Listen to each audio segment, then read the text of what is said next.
It's been 30 years since Strawberry Hill was last a working farm. In that time, it's become a wilderness. But now something's growing here again. So Kevin, what's so special about this site? Well, it's a big site. It's 370 acres, 150 hectares, and it hasn't been farmed since 1989, so it's been allowed to return to nature. So from a conservation viewpoint and a natural history viewpoint, it's a really important site, and we felt when it came onto the market it was really important that we saved it and conserved it.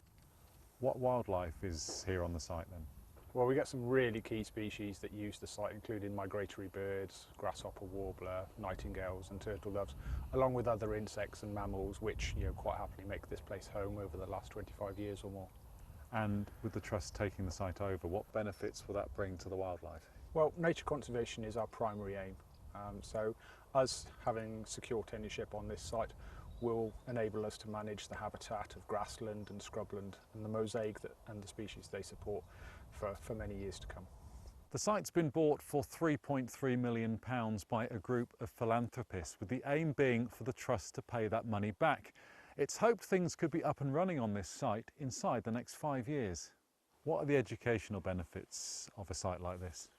Well, for us, as you know, we all care passionately, my team and colleagues care passionately about conservation, but we need everyone to care passionately about conservation if we're going to make a difference. And therefore, educating other people, educating the general population that conservation is absolutely vital if the planet's going to survive. Because without conservation, the planet won't be here in 200 years, it will be dead. Away from the fields, there's potential to develop the buildings on the farm too.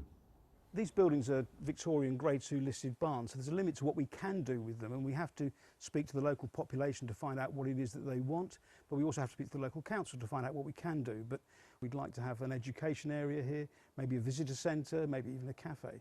But we need to, as I said, speak to the local people first to find out what they want. Strawberry Hill Farm is 5 times the size of an average nature reserve, so there's plenty of room for these ideas to be cultivated.